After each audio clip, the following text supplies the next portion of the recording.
Le cœur du football africain va battre au Maroc. La 35e Coupe d'Afrique des Nations se prépare et l'ambiance monte déjà d'un cran. Préparez-vous parce que ce tournoi s'annonce tout simplement exceptionnel. Alors voilà, on y est, 24 nations, un seul champion. Mais c'est bien plus qu'un simple tournoi, c'est un véritable retour aux sources. Pour la première fois depuis 1988, le Maroc retrouve la grande messe du football africain. Pendant 4 semaines, ça va être une bataille féroce pour décrocher le titre suprême. Au programme pour décrypter tout ça, on va évidemment parler de ce grand retour de la CAN au Maroc. On va jeter un œil aux stades qui sont juste incroyables. On abordera aussi une controverse qui a fait pas mal de bruit. Et bien sûr, on passera en revue toutes les infos pratiques pour les supporters. Et on terminera avec les dates à ne surtout pas manquer. Alors, commençons par le commencement. Pourquoi cet événement est si particulier pour le Maroc ? Eh bien, tout simplement parce que ça dépasse largement le cadre du football. C'est l'occasion pour toute une nation d'afficher son ambition aux yeux du monde.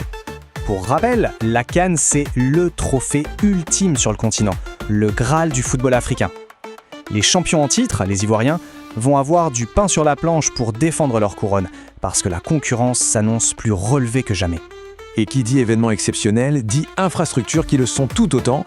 Et de ce côté-là, le Maroc a mis les petits plats dans les grands pour offrir des stades de classe mondiale. 5 milliards de dollars. Oui, 5 milliards. C'est le chiffre qui a été mis sur la table. Ça donne une petite idée de l'ampleur du projet. Parce qu'il ne s'agit pas seulement de la CAN, il y a aussi la Coupe du Monde 2030 en ligne de mire. Le sport est clairement un levier de développement et d'image pour le pays. Et cette fête du foot, elle va se passer un peu partout dans le royaume. De Rabat à Agadir, en passant par Fès, Marrakech, Casablanca, 6 villes, 9 stades. En clair, tout le pays est prêt à vibrer au rythme de la CAN.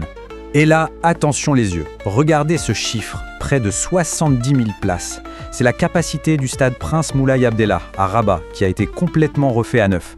C'est, pour ainsi dire, le véritable joyau de cette compétition. Et ce stade, il ne va pas faire de la figuration. Match d'ouverture, tous les matchs de poule du Maroc, un huitième, un quart, une demi, et bien sûr la grande finale le 18 janvier. En gros, c'est là que la légende de cette CAN 2025 va s'écrire. Bon, après ce détour nécessaire pour bien comprendre tout le contexte, revenons au jeu, à la passion. Si l'on veut vivre cette CAN au maximum, comment s'y prendre ? Voici le petit guide pratique. Alors, la toute première chose à faire si l'on compte aller au match, c'est le Fan ID. C'est le sésame, c'est obligatoire. Pas de Fan ID, pas d'accès au stade ni aux fan zones. C'est vraiment l'étape numéro 1. Et même sans billet, la fête sera au rendez-vous. Il y aura des fan zones un peu partout, avec écran géant, animation. L'idée, c'est que tout le monde puisse vivre cette passion du foot ensemble, dans une ambiance de folie. Et maintenant, le plat de résistance, le tirage au sort. Et franchement, on a été gâtés. Il suffit de regarder ces groupes pour comprendre. Rien que dans le groupe F, on a la Côte d'Ivoire, tenante du titre face au Cameroun. Ça promet. Le C, avec Nigeria-Tunisie, c'est un classique. Sans oublier le Maroc, à domicile dans le groupe A, ou le Sénégal, un des grands favoris dans le D. Bref, la phase de poule va être absolument électrique.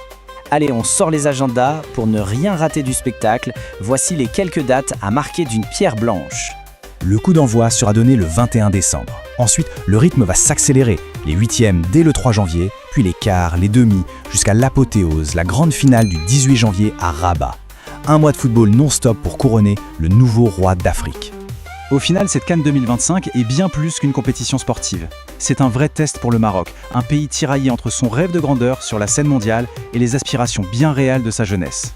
Alors au-delà du vainqueur, quelle trace, quelle image laissera ce tournoi ? La question, elle, reste ouverte.